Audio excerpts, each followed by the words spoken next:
Okay, so today we're going to talk about three manifolds for the particular reason, well, it's fairly obvious, I think. For a lot of you, this will be nothing new, and I hope you don't get bored.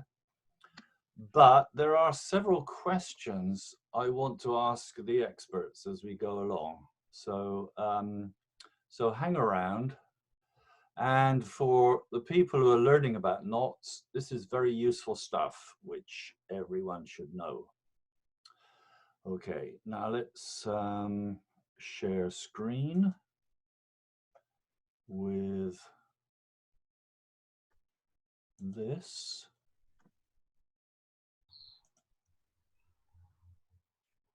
Aha. Can you all see that? You'll see a list of files. Oh no, it's done it again.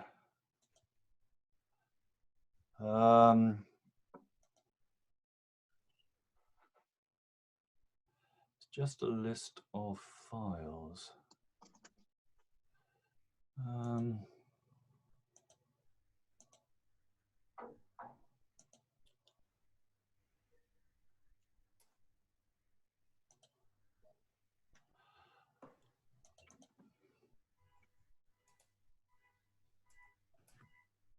Can you see now? We're still having a list of files. Why does it do this? What happens if you hit F3 and try to open the file? Well, I have opened it. Okay, I'm going to stop sharing and pause. Right, let's see if we can get this picture up. How's that? That's good. That's okay. Okay, before we start, let me say that when I was talking about the Bureau representation, I didn't know it was faithful for n equals 5, and Andy has pointed this out, that Stephen Bigelow has shown this to be true, and the case n equals 3 is faithful. N equals 5 is not faithful, so n equals 4 is anybody's opinion. I suspect that it will be rather murky and difficult to answer this question, so I wouldn't recommend it. Now, let's take a knot in S3. And it's smooth, or PL, so it can't be wild. And let N be an open tubular neighborhood of K. Then the complement, S4 removed N, is a three-manifold with N boundary components, which are all tori. Now, this three-manifold is a particularly special kind of three-manifold. It's I suppose, the analog of a planar surface. So it ought to have various properties which a general three-manifold doesn't have. Now, this is my first question to the experts. Does anybody know the special the special properties of subsets of S4 as a three-manifold? For example, a planar surface. F3, I hope. Sorry? Did somebody say pi 2 is 3? Or S3. F3? S. S3. Oh, heavens. Yes, sorry. I've just realized. That's a blunder. Okay, that 4 there should be a 3. Do you all understand that I've made a blunder? Yeah. I can actually change this, I think. No, I can't. Okay, I'll just remember that that 4 should be a 3. Okay, so as I was saying, a surface, a planar surface, that's a subset of the sphere or plane, has special properties that its fundamental group is free. Whereas if it's not a planar surface, the fundamental group is not free. Well, sorry, it is free, but it's free in a special way. So I just wondered if there was any properties of subsets of S3 which are known, but anyway, never mind. Roger. Yeah, So not complements are Eilenberg-MacLean spaces. yeah, we know that. And I think that the theorem for links is that if they're not split, then the complement is an Eilenberg-MacLean space. Yeah, well, we're coming to that. Okay. Yeah. Okay. So maybe, yeah, maybe that's the defining property, I suppose. Anyway, so the group of K, the knot, is pi1 of this manifold. Okay, and we write it as pi1 of K. It's a very powerful invariant. If K has n components, then by Alexander duality, H1 of the complement is isomorphic to H upper 1, the cohomology of K, which is Z to the n, which is the abelianization of pi1 of K. So now there's a possibility, there are 2 ways of making a presentation of pi1. From, I don't know how to get rid of this. No. Okay. There are 2 ways of making a presentation of pi. One is called the Wirtinger presentation with C generators and C relations, where C is the number of crossings. At each crossing, we label the 4 semi-arcs as generators, put the overcrossing semi-arcs equal, and the undercrossing semi-arcs define a relation as follows. So you start from here, you go underneath the overcrossing, and Y becomes a conjugate, X inverse YX. So, and we have a notation for that, standard notation, Y raised to the X. Now, if you think about it, this, all we need, if say we're doing a representation of the group, we only need to look at conjugacy classes. Okay, so Y and what happens to it afterwards is in the same conjugacy class. And indeed, if there's only one component, then every generator lies in the same conjugacy class, and so, well, we'll formalize that later. But anyway, so that's something to bear in mind. Oh, and the other thing to notice is that this under arc doesn't have an orientation. It can either point downwards or it can point upwards. Doesn't matter. The point is, as you go under the overcrossing labeled X, which gives you a right-handed twist, then this is the result. Okay. So a generator is a based meridian of one of the boundary tori, passing from your eye, imagine your eye is the base point, to the right of an arc, passing underneath to the left of the arc, and then back to the eye. So that's the geometric interpretation of those generators. Now here's a lemma. Supposing we've got these C set of R1 up to RC, the set of relations, then there exist words W1 up to WC in the generators such that this identity is always 1.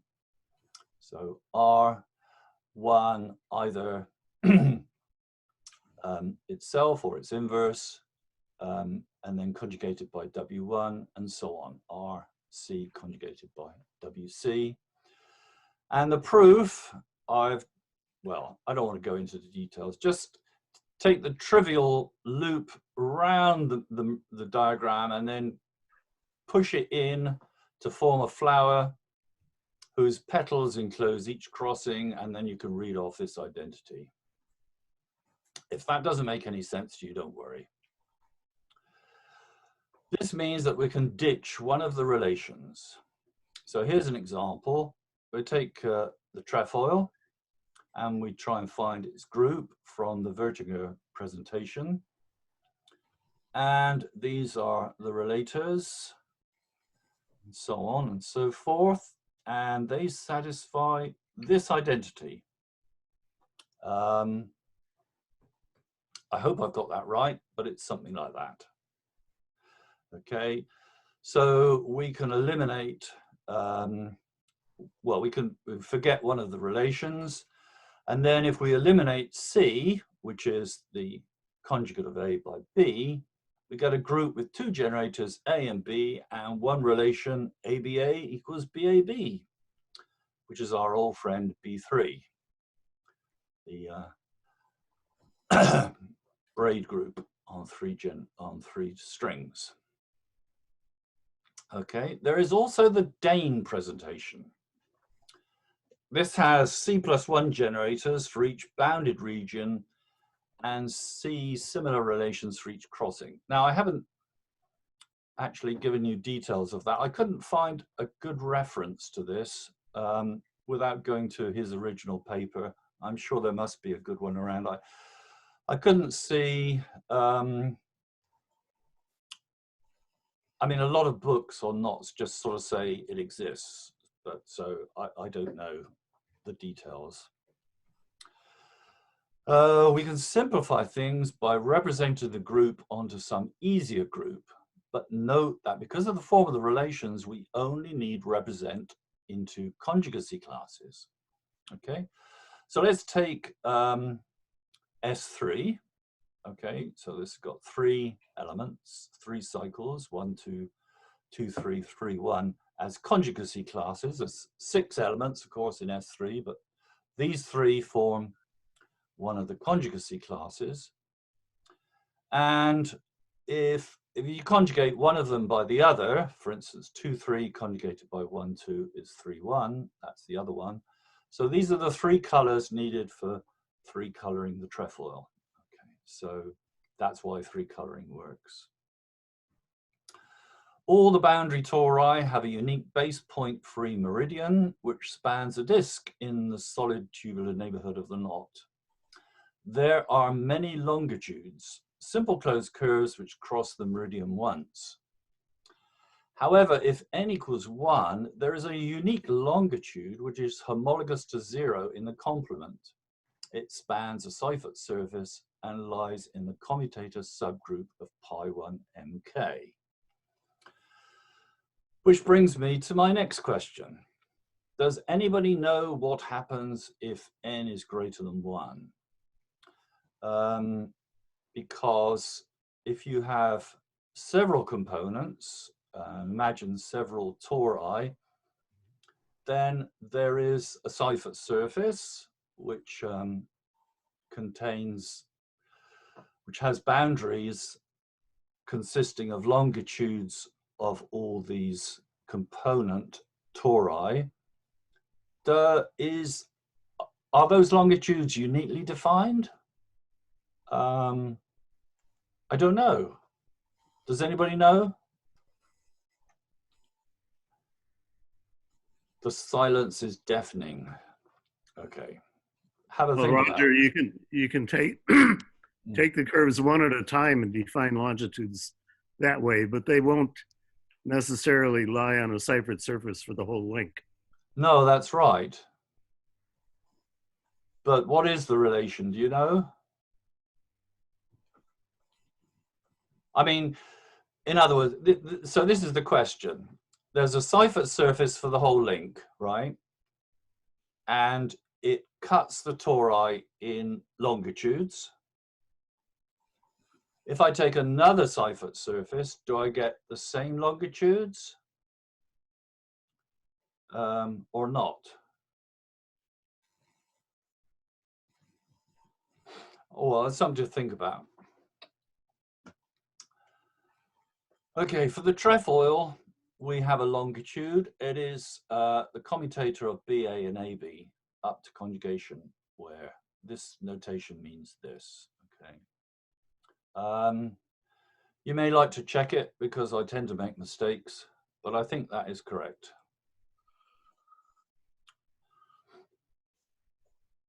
Right, knots with one component can be added. Okay, here's a trefoil plus a trefoil, and the result is a granny knot. And if I reverse the orientation of one of them, I get a reef knot or a square knot. Now, in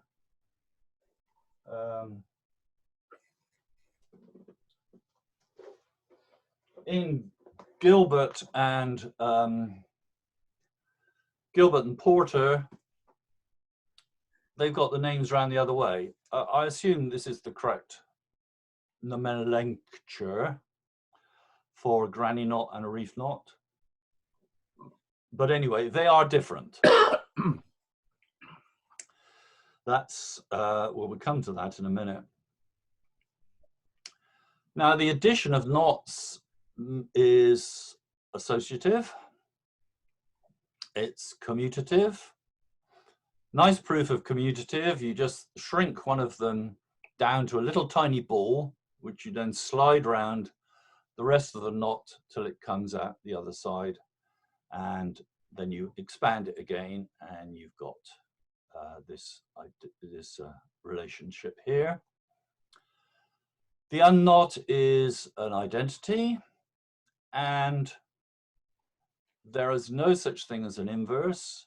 If K plus L is naught, the unknot, then both of K and L are the unknot.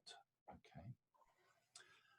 Then P is said to be prime if P is K plus L, implies either K is the unknot or L is the unknot. Okay. And moreover, we can write any knot as a unique sum of primes, unique in the sense that this set of prime factors is unique. Okay, it may be reordered, of course. Okay, a knot K is said to be split if it can be written as the union of two knots, K equals K1 union K2, with K1 separated from K2 by an embedded two-sphere. So in other words, the two-sphere doesn't meet the knot, but there's a bit of the knot on one side of the sphere and a bit of the knot on the other side. Okay. So now we've got some obvious things which are true, must have been known a long, long time ago. So if K is the unknot, then pi 1 of K is Z. Okay. If K is unknotted and unlinked, just a collection of unknotted, unlinked circles, then pi 1 of K is the free group on N generators. N is the number of these. If K is split, then pi 1 of K is a free product.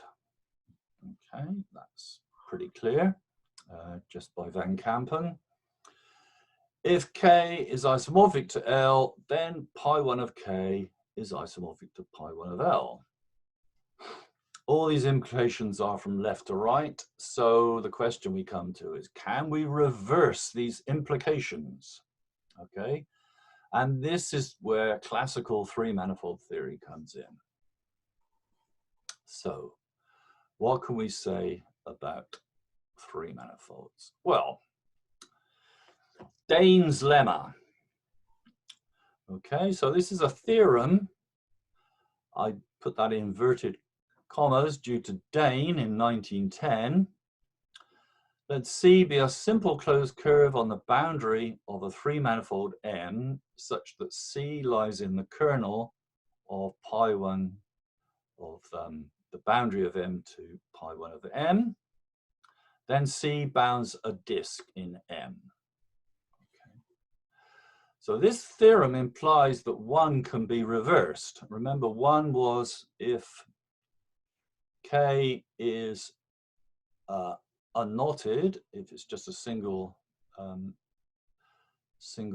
circle, then pi 1 of K is Z. Now, supposing you have a knot with one component and the fundamental group pi 1 of K is Z, what can you imply that it's does that imply that it's unknotted? Well, yes, because we already know that there is a longitude which is homologous to 0 in the complement. That is the longitude spanned by the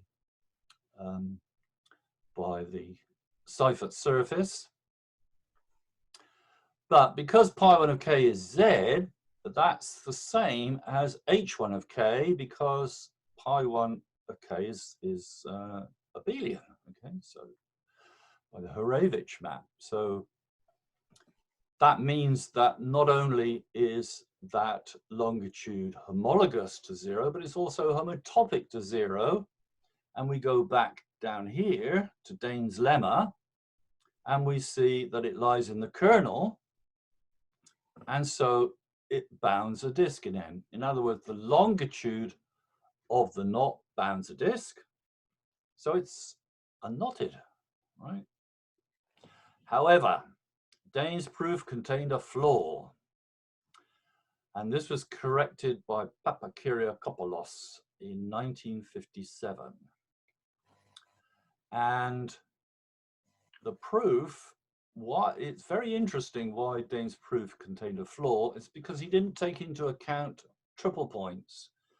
I mean, you can take this disk and you make it as nice as possible, and it will have double points of intersections and triple points of intersections. Now, if it only had double points, there would be no problem, because you could just cut along the double lines, or there'd be circles, double circles, re-glue the opposite way so that you eliminate the double points, and hey presto, you will then get a disk, because what you're doing doesn't increase the genus. However, if you have a triple point in the way, you can still do this cutting and gluing and getting rid of the intersections, but now you will increase the genus of the bound. So instead of having a disk, you've got a surface with higher genus, which bounds the longitude. So that's hopeless, that's no good. So if you're interested, have a look at the proof, Stallings, and what you do is you have to lift up to a covering space to get rid of these annoying triple points.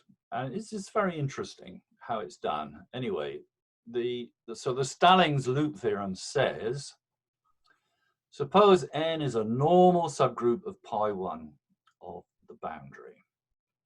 If the kernel of this inclusion map contains an element not in N, then there is a proper embedding, D2, boundary of D2 to M delta M, whose homotopic class avoids N. That is the relative homotopic class. Well, so what's this N? I mean, just take N to be the zero, the trivial subgroup, if you like. That's a normal subgroup, and all it's saying is that there's a proper embedding, which is a non-trivial homotopic class. Okay. So that's Stallings loop theorem, and similarly, there is the sphere theorem. We got an orientable three-manifold, and N is a subgroup of pi 2 of M, which is invariant under the action of pi 1 M. Okay? All elements of pi2 can be acted upon by elements of pi1. This is a bit like a funny kind of conjugation. You just you take the sphere and you shrink.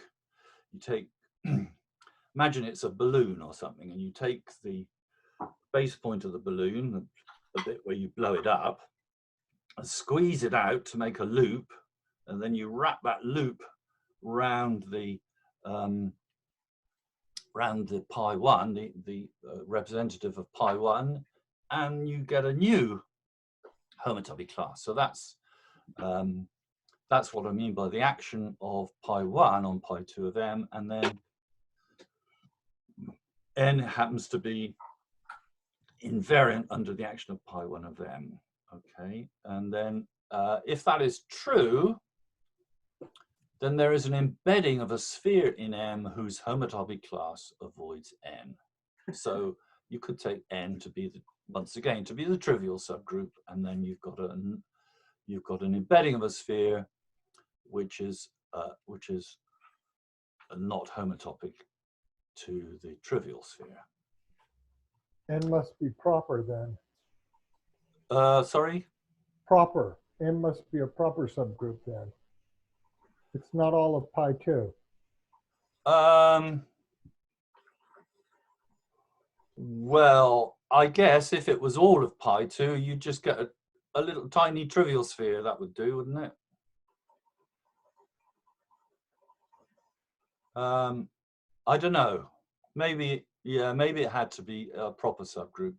I mean, yeah, maybe that's true. But take N to be the zero subgroup. That would, that's all you need. I was just trying to say it in its most general statement.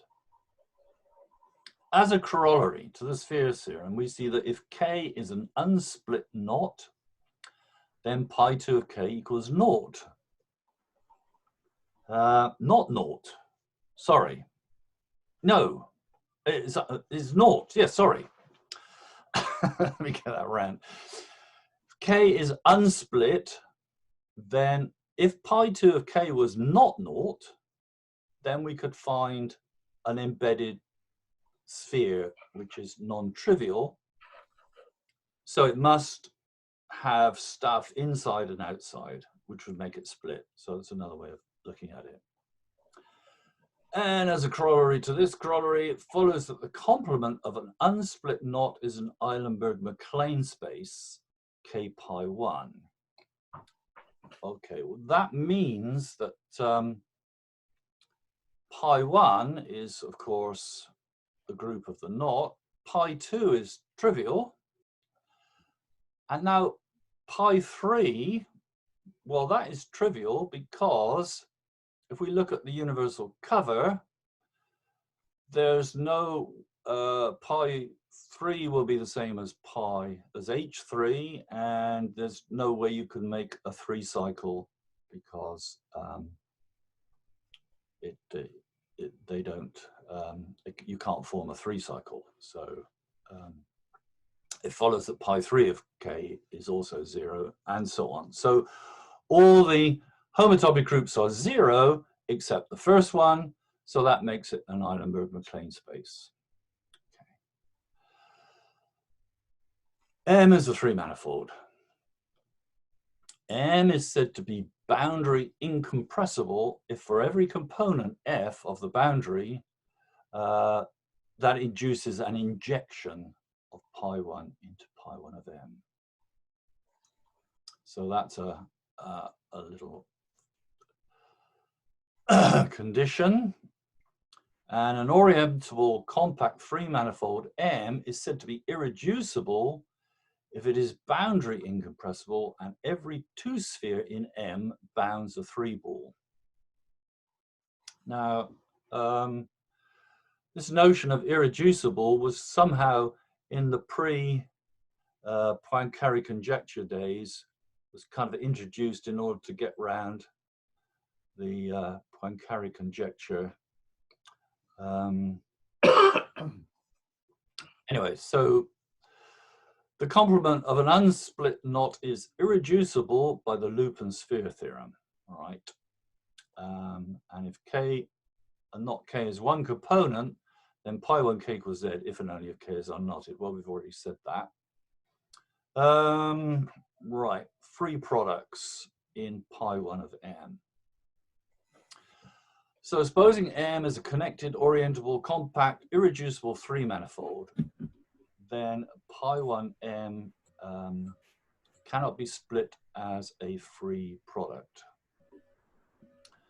So suppose otherwise, suppose pi 1 M is G1 star G2, and let Mi, I equals 1, 2, be a KGI1. Okay, which they can be constructed. Join the base point of M1 to the base point of M2 by an edge to make a space, let's call it M dashed. And let F from M to M dash be a map which induces an isomorphism on pi 1. Okay, because by well, an easy version of Van Kampen's theorem, pi 1 of M dashed is this free product. And so there's no obstruction to making this map, which induces an isomorphism on pi 1. Well, we make F regular at X, the center of the edge. So let's suppose that X is the center of this edge, which joins the two base points. And then the inverse set of X is a two-sided surface, F in M. Now, because pi 1 F is in the kernel of the inclusion map to M, it follows that we can assume each component of F is either a two-sphere or a properly embedded two-disk. But by irreducibility, they span a ball or a half ball in the sense of a disk spanning a half ball, and so the map F can be isotoped so that it misses F by pushing it away from ball, and this is impossible, obviously, so that can't be done. And so we have a corollary. A knot is split if and only if its group can be split as a free product.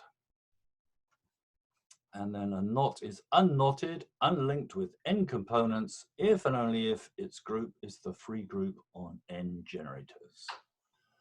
So we've almost got answers to the implications in the other way, going back to what we said. Some knotty implications. The only one we haven't got to yet is supposing K and L are the same knots, then we know that the fundamental groups are the same of the complement. What about going back the other way?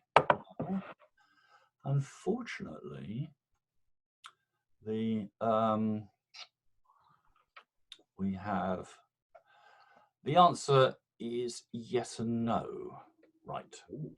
So the no bit is the granny knot and the reef knot have isomorphic groups. Okay, you can, if you want to see how that works, have a look. There's something called, which is in, which you can download from Lou's website, something called, by Ralph Fox, called A Quick Trip Through Knot Theory, and he shows that these two groups are the same. But on the other hand, if they're prime knots of one component and they have isomorphic groups, then they are isomorphic as knots. And that's, I think, due to Gordon and Lukey, but I could be wrong. But I think it's Gordon and Lukey. Anybody not think that? I think that's true. So theorem 1.2. I don't know what that number is.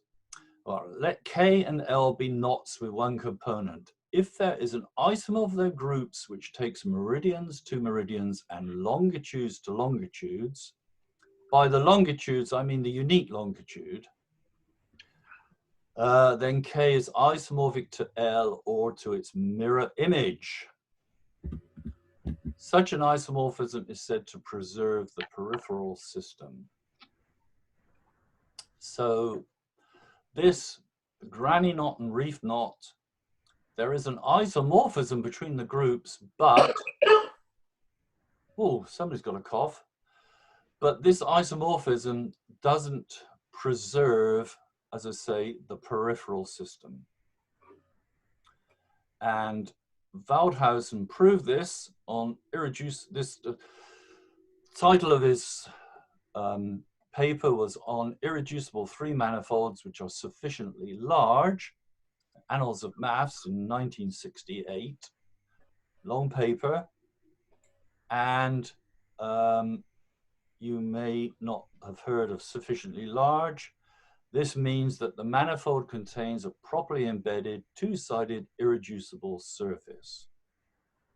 So if H1 maps to Z, that would imply this.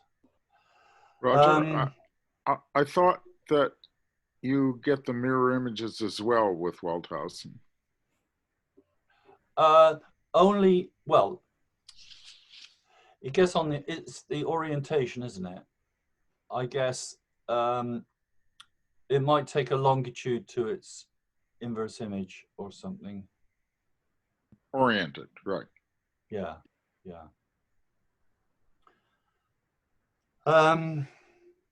So what does this imply, being sufficiently large?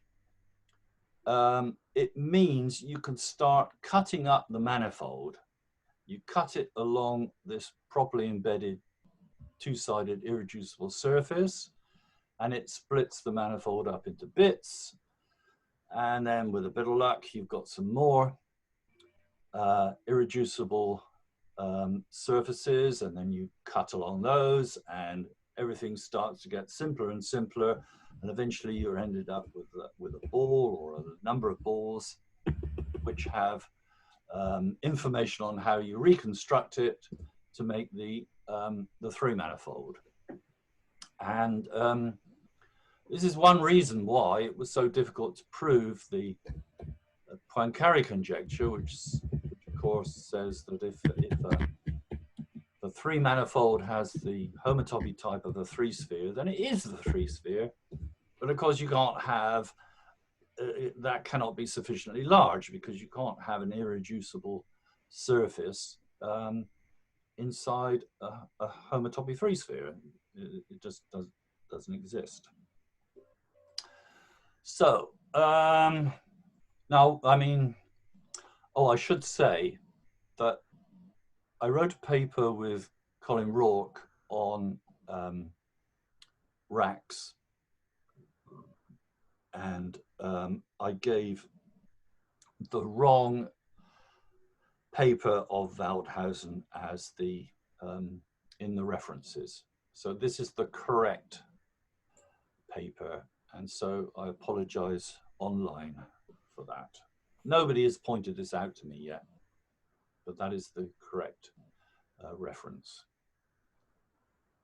Okay, which brings me to quandrels and racks, okay, which will be the subject of the next talk. So why are we talking about quandrels and racks? Okay, well, we've got a set X with a binary operation, which we'll write exponentially. Remember, we've already introduced the exponential notation for conjugation. So it's indeed a kind of generalization of conjugation. So a quandrel is a non-empty set X with a binary operation satisfying the following three axioms. If you've got A in X, then A to the A equals A, okay? And you can check that's true for conjugation. I mean, A times A times A inverse is A, right? So that's what you'd expect. Axiom 2, given A and B in X, there is a unique C in X such that A is C to the B. And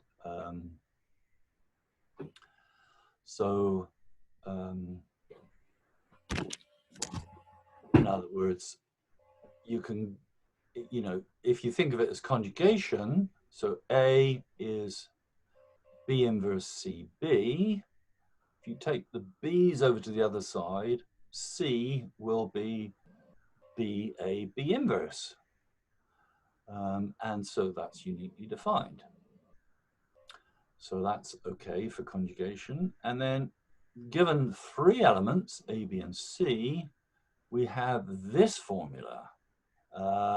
Okay, what does this mean? I haven't put in any brackets because we can usually dispense with brackets when we have this notation here. So A, B, C means we do B on A and then C on A, C on A to the B. So when we go back to this operation here, it's not even-sided. Think of B as acting on A. So B does something to A. And so here, B does something to A, and then C does something to A. And they're all queued up, ready to do this on A. Okay? But on the other hand, if we go A to the B to the C to the C takes preference. And that means we do C on B. Having done that, the result is then done on A. Okay. So if we go back to these axioms again, we notice that there is a similarity with the Reidemeister moves. You see the Reidemeister moves, this says that something can be untwisted. That involves just one crossing.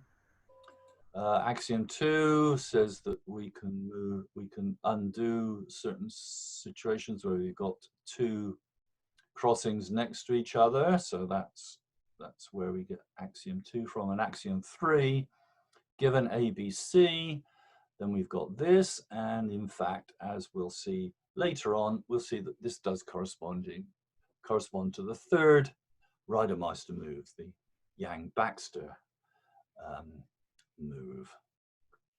So this is a kind of algebraic distillation of the Reidemeister moves. And a rack is a non-empty set X with a binary operation satisfying axioms 2 and 3, but not necessarily 1. So that's a sort of a larger set of objects. And axiom 3, if we've got this operation and it satisfies axiom 3, that's called a right distributive action because, well, for reasons which I'll try and make plain in the next lecture. So why do we look at quandles? Well, because quandles, in a sense, are, well, they are certainly stronger than, I mean, every knot has a fundamental quandle, and this object is stronger than the group, because we go back to this, where are we? We go back to the trefoil because we go back to the granny and the reef. And although their fundamental groups are isomorphic, it turns out that their fundamental quandles are not isomorphic. And moreover, using the result of Waldhausen, back down here again, on irreducible 3 manifolds which are sufficiently large, we can use his theorem to show that if 2 unsplit knots have isomorphic fundamental quandles, then they are the same, or at least they are the same up to orientation reversing. So the fundamental quandle is obviously a very strong invariant, even stronger than the fundamental group. Well, not very complicated objects, and so therefore the fundamental quandle is a very complicated object, but it does mean that we can find representations of the fundamental quandle which don't exist for the fundamental group, the pi1. So they are, in a sense, more useful. So there's that. And if you remember, if we go back to the relation which we get from the Vertigo presentation, the relation is a conjugation. It's not a multiplication in the group. It's a conjugation. So the only things of interest are conjugation classes rather than groups. And as I said, the fundamental quandle is a kind of conjugation. Roger, Yes. do you happen to know for the granny and for the reef knot how to characterize those two fundamental quandles, or find a quandle into which they represent that's easy to understand? That's not something I've ever done. I don't know if anybody has done it. Well, presumably Joyce did, but you're making a claim there, so. Yeah. Well, we don't know by theory that the fundamental quandle does classify, so they will be different. Do you know if Joyce has shown that they are actually different? I don't recall. Maybe Andy knows something about it. There's a much older argument due to Fox that the peripheral systems don't match. Sure. Yes, And that's in so- the quick trip. Yeah. And so that would control the quandles, right? The meridian locations don't match, but it's, there is a reference of somebody who Yeah, worked sure. it out in detail. For the quandle, though. Yes. It's in a thesis. I don't remember if it's in Winker's thesis or one of those theses from the 90s. I'll look it up. I'll give it to you. Okay, thanks. Yeah, it'd be nice to have that information. Well, before the next, Winker's thesis is on my website, but I can put it in the Dropbox. Okay. Do you know, Lou, can you remember if it was in his thesis? Winker's thesis has an explicit calculation of the granny and the square. Okay, right. That's good. Are there any other questions?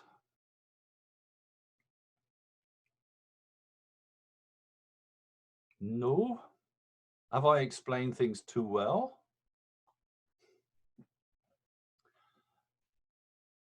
Or too complicatedly? Okay. So the next talk will be on Tuesday by Lou Kaufman. Do you want to say anything about it, Lou? We'll be doing more in the StatMech theme. Okay. Good. Okay, I'm going to end now. Before you do, Roger, may I just intervene slightly and say thank you to you and to Lou for accepting my my drawings. And it's been lovely listening to all this foreign language. I enjoy it, but I understand so little of it. There's no worth me being there. Anyway, thank you both. It obviously Yes, inspired you. thank you for those drawings. The lovely drawings. A question for you, Nancy. Do you have a larger collection of drawings than the 3 that you sent us? If so, you could send them and I will put them as a folder in the Dropbox. Okay, all right, I can do that. I'm currently working on one of Scott's two twist drawings or sculptures, other little sculptures for him. So we'll see how they come up. If they work, I'll send those as well. Okay, let me explain to everybody that Nancy has done some beautiful, are they pencil drawings of Oh, knots? pencil, yes. Yeah, and also a sculpture, I think. And you'll be able to see them on Lou's website. So Good. Thank you. Thank you very much. I'm out. Bye-bye. okay. Bye-bye to you all. Okay, I'm going to end now, and best of luck to everybody, and see you on Tuesday. Thank you. Thank you, Roger. Thanks. Cheers. Nice one.